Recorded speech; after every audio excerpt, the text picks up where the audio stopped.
30 years at Santa Clara. Nobody gets to do that.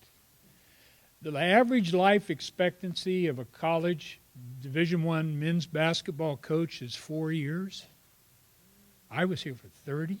Thank you, Carol. And many others to thank. But first of all, before I do that, I want to have my family members on the two tables that are there. Please stand up. All of you.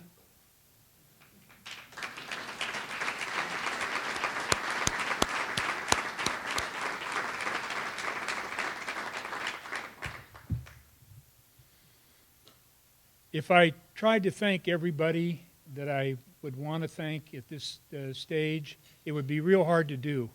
You know, after 30 years, you do make one or two friends. So it will be hard to do that, but number one, other than my wife, is Carol Williams, who, without him, I would not have had a job here. Carol managed, I don't know if he knows this, to go to our acting president at that time and told him that he was not interested in the athletic director's job unless I was hired as the basketball coach.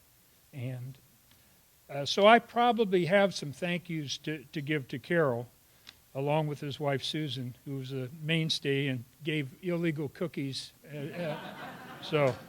Along with Carol, to the players, to the former players, I want you to know, really excited about the new staff. I really think they're going to do a great job, both in men's and women's basketball. But there's a special ingredient that is needed in order to be successful.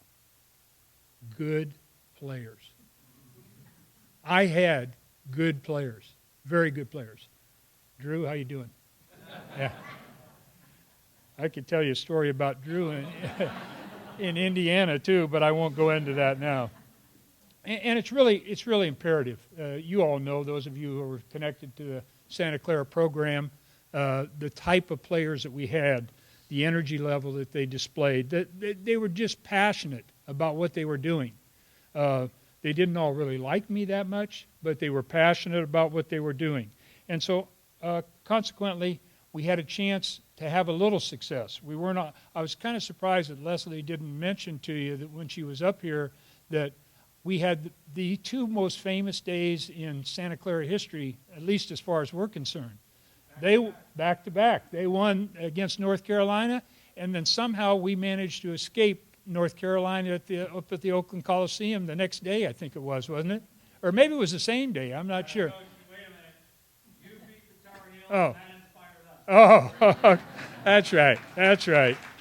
I want to thank or congratulate the other inductees. Randy, obviously, very special to me. Kelly and Leslie for their opportunity to enter the Hall of Fame here. I think that's great, and we thank the committee for that, all of us. I want to tell you a little quick story. I'll be very short, by the way, because I'm not good at this stuff. But I do think this story is worth telling a little bit. As a coach, you need to be a little lucky. It really is important.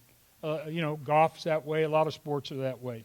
But I consider myself very lucky, first of all, that I had an assistant coach like Steve Seandel, who actually was the head coach, but I was given the name identity. He was fabulous. He was as good as it can get.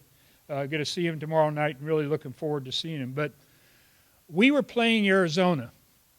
To give you an idea of just how good we were playing Arizona in Salt Lake City, which Randy mentioned. And we were at a point in the game where we were up by 14 points in the first half.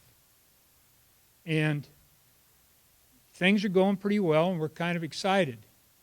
We went then a period of 30 minutes without scoring a bucket. We did not score a bucket. The last 5 minutes of the first half took about 10 minutes to play. We had 15 minutes in the halftime. We didn't score. We tried. And then we had 5 minutes in the second half where we didn't score. So we went from 14 ahead to 11 down and didn't score a point. It was 25-0. A lot of you that attended those games would remember that.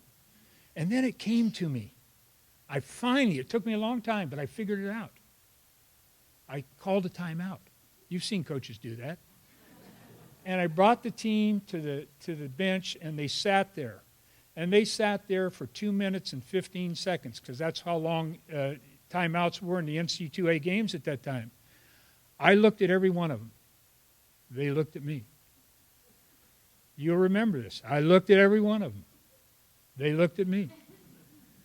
I looked at every one of them, and they looked at me. And finally it came to me. It wasn't that hard. It's really simple. Gentlemen, we have to score. That's all it took. Now you realize how smart we are. I mean, you have to be real smart to coach this game. No, I was blessed and fortunate to have an opportunity to be involved with a school like Santa Clara for 30 years, and absolutely came to work every day excited about what I was going to do. Really, really did. And a lot of it had to do with people like Randy and Drew. They were cornerstones to our program, and with their attitudes and their energy and their effort. I want to now wish Herb the best of luck with his program now here at Santa Clara. I don't know how many of you know him, but what a great human being. And Bill Carr, who's going to handle the women's program, they have just hired two of the finest human beings I've ever been around. I mean that seriously.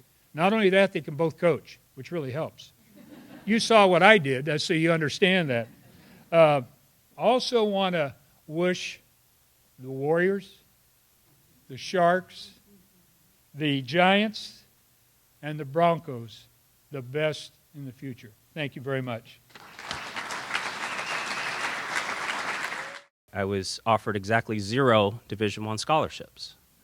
So, my goal when I was in high school, I wanted to play Division I baseball, a chance to play Division I baseball, Division I basketball, and go to a university with a strong academic reputation. I remember 2 years ago when my former teammates, Danielle Slayton and Allie Wagner, and my former teammate and coach, Brandy Chastain, were inducted in the Hall of Fame. And I remember sitting there just going, oh my God, they were my role models. I dreamt of going here. I got to play with them. We won a national championship.